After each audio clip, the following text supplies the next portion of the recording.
Welcome to the second video on combinations of loads, including pressure vessels. In this one, we'll go through the basic setup of the problem in that we'll determine the cross-sectional area of the second mode of inertia, and we'll get ready to actually do the problems. We'll also solve for the internal forces and moments at the plane that we're considering. In order to do this problem, we're going to need several of the attributes of the cross-section in order to use the equations we talked about in the last video, the ones right here. We're going to need the cross-sectional area, second moment of inertia, the thickness is pretty obvious, and the polar moment of inertia, J. So, we'll be using those over and over, so let's just write them down up here. Cross-sectional area, this is a hollow circular cross-section, so our area is going to be pi times, well, the outer radius squared minus the inner radius squared. You know how circles are. Which is going to be pi times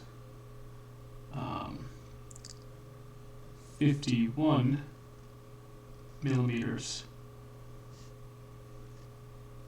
squared minus 45 millimeters squared, which is going to equal 1,810 square millimeters. Next, let's look at the second moment of inertia, I. For a circle, that's going to be pi over 4 times the outer radius to the fourth minus the inner radius to the fourth,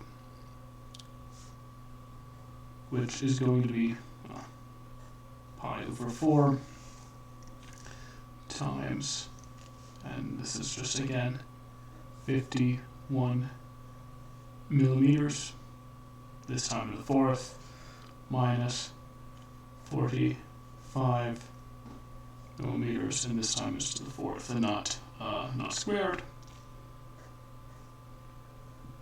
That's going to give us 2,092,753 millimeters to the fourth. Goodness. Finally, or no, not finally, let's look at the polar moment of inertia. In this case, it's going to be pi over 2 times, you'll probably recognize this, the outer radius to the fourth minus the inner radius to the fourth, which is going to equal, twice this, right? So 4 mil, 185,506 millimeters to the fourth. Now there's another value that we're going to want. That is, if you look at this equation, it's going to be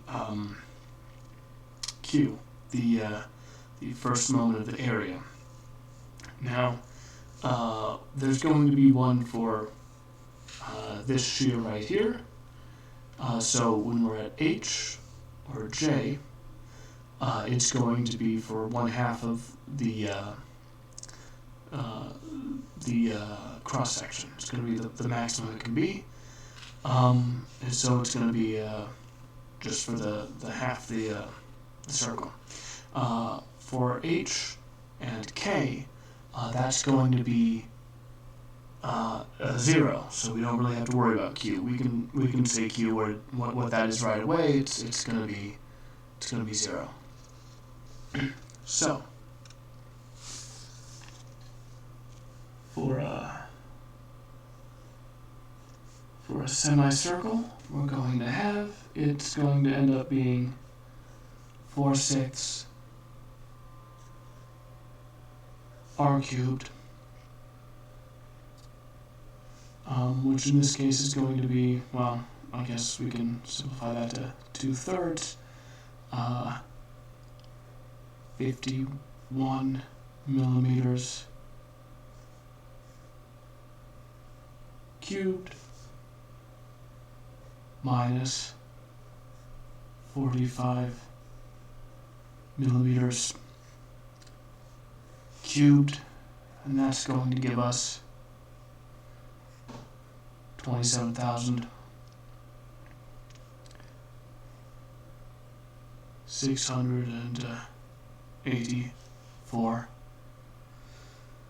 and those are millimeters cubed. So that's that's all of the cross-sectional attributes we're going to have.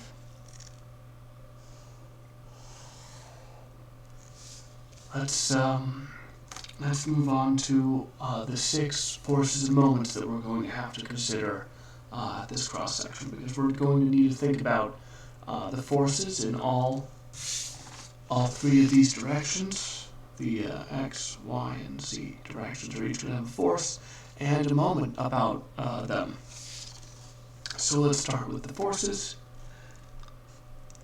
Force in the X direction is going to have to be equal to this 10 kilonewtons right here. So it's going to be 10 kilonewtons from that force. We'll have to remember which direction is on our own. Force in the Y direction, that's going to be this 20 kilonewtons right here. This is the Y direction.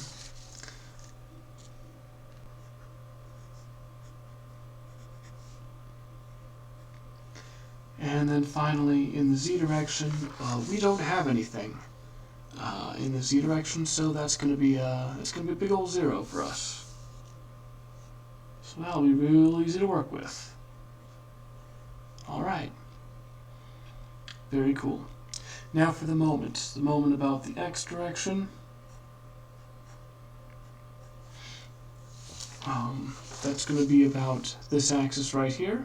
So there's not going to be any moment about the x-axis caused by this 10 kilonewton force, because that 10 kilonewton force is in the x direction, so it can't cause any moment about the x-axis. This 20 kilonewton force can, though. So it's going to be equals this 20 kilonewtons in the y direction times this 200 millimeters in the z direction.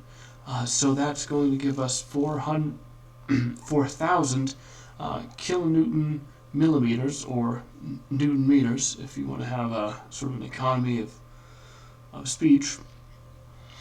And that's going to be, well, is it going to be positive? Yes. You can't really. I was trying to do the right-hand rule there for the camera. It didn't work well, and my computer tower's in the way of my elbow, showing it any better. But it is going to cause positive moment. So that's going to be 4,000 Newton meters. Well, about the y direction. There is going to be a moment about the y direction. It's going to be caused by this this 10 kilonewton force right here. That's the lever arm of 200 millimeters right there. This time we've got 10 kilonewtons in the x direction and the same 200 millimeters in the z direction. The other force, of course, is in the y direction, so it can't cause any moment about the y-axis no matter where it is. So that's going to give us 2,000 Newton meters. And again, this is going to be positive. And then finally, we're going to have a moment about the z-axis. I guess I'll write that down here. And we may want to call this T, Y for torque, because it's going to be a moment about the, it's going to induce torsion rather than the more conventional moment that we're used to. And this is going to be equal to, we're going to have a lever arm this time of 150 millimeters for this 10 kilonewton force right here.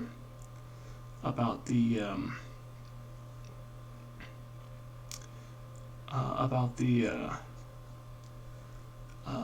z-axis, so that's going to be negative 1,500 Newton meters. Okay, so there's all of our internal forces and all of our cross-sectional attributes for this problem. Now on to actually doing the problems and looking for the stresses themselves.